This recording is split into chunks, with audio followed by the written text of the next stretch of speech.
کہ نہیں نماز تو نہیں پڑھنی چونکہ جنگ کی حالت ہے، امام نے فرمایا اے ابو سمامہ خدا تجھے روز قیامت نمازیوں میں مشہور کرے۔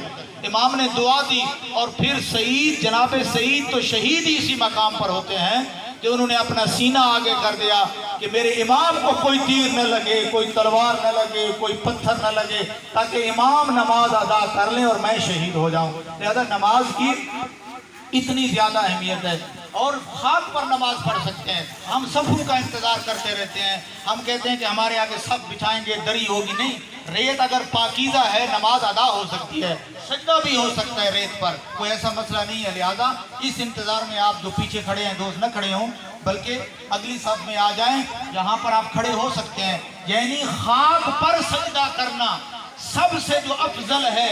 لوگ ہمیں تانے دیتے ہیں نا کہ ہم نے یہ جو آپ نے خاک کربلا رکھی ہوئی ہے، کہ یہ جو کربلا والی خاک پر سجدہ کیوں کرتے ہیں؟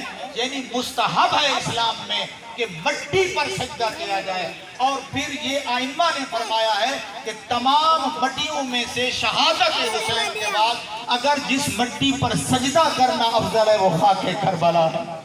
وہ خاک کربلا کی اتنی عظمت ہے، اور پھر یہ وہ خاص خاک ہے کہ جو امام کی مقتل گاہ کی خاک ہے، کہ امام جہاں پہ شہید ہوئے، یعنی وہ مقام کہ جہاں پہ امام علیہ السلام امام عالی مقام اس قتل گاہ میں موجود تھے، اور وہ ملعون ضربیں چلاتا رہا، اور وہ تلہ زینبیہ تو آپ نے دیکھا ہے تصاویر میں اور زیارات پہ گئے ہیں کہ 70 قدم سے بی بی دیکھتی رہی۔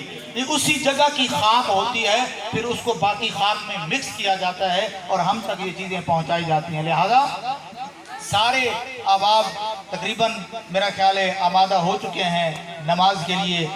سب سے پہلے نماز ادا کرتے ہیں، اور اس کے بعد دیکھتے ہیں کہ اگر وقت ہوگا تو پھر زیارت مظلوم کربلا بھی پڑھ لیں گے، کیونکہ آج کے اعمال میں سے ایک عمل میں نے جناب کی خدمت میں عرض کر دیا کہ وہ جو آپ نے 2 رکعت نماز زیارت کی پڑھ لی ہے، زیارت بعد میں پڑھ لیں گے، کوئی مسئلہ نہیں ہے اس میں۔ اور اس کے علاوہ شام تک ہمارے چہرے پہ مسکراہٹ نہ ہو، ہماری آنکھوں میں آنسو ہونے چاہیے۔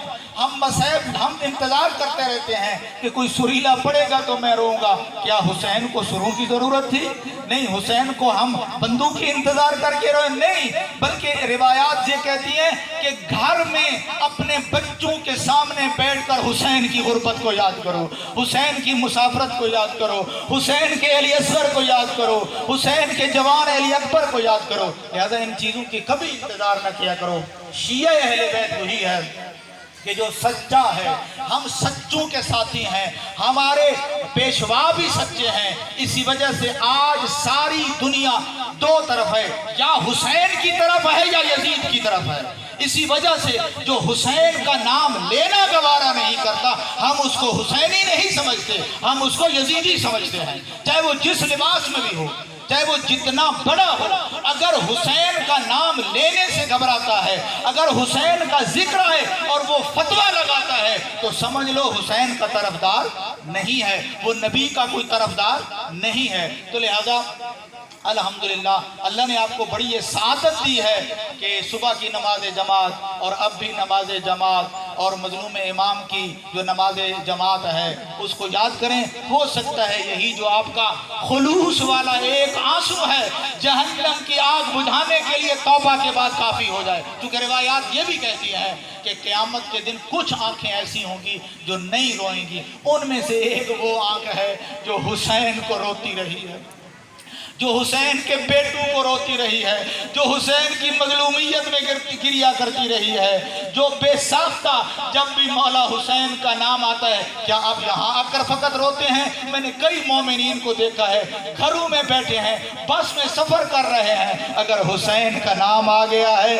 ان کی آنکھیں برس پڑتی ہیں۔ لہذا یہ خلوص ہے، اور پروردگار انشاءاللہ یہ خلوص، یہ آپ کی عبادات، یہ عزاداری، یہ ماتمداری، یہ نوحہ خانی، یہ جو امانت آپ کو بزرگوں نے دی ہے، آپ نے اگلی نسلوں کو دینی ہے یہ امانت۔ یہ اگلی نسلوں کو آپ نے بتانا ہے کہ ہمارے لیے نبی پاک نے دعا کی تھی کہ جب بی بی نے کہا تھا نا کہ آپ تو مجھے بار بار حسین کی شہادت کی خبر دیتے ہیں، آپ بھی نہیں ہوں گے، علی بھی نہیں ہوں گے، حسن بھی نہیں ہوں گے، میں زہرا بھی نہیں ہوں گی، تو کون روئے گا میرے بیٹے کو، کون ماتم کرے گا میرے بیٹے پر؟ تو اس وقت رسول اعظم نے فرمایا پروردگار ایک ملت پیدا کرے گا، ایک قوم ہوگی جو حسین کو روئے گی، حسین پر گریہ کرے گی۔ کریم اللہ کی بارگاہ میں دعا ہے کہ قبول فرمائے پروردگار آپ کا گریہ وزاری۔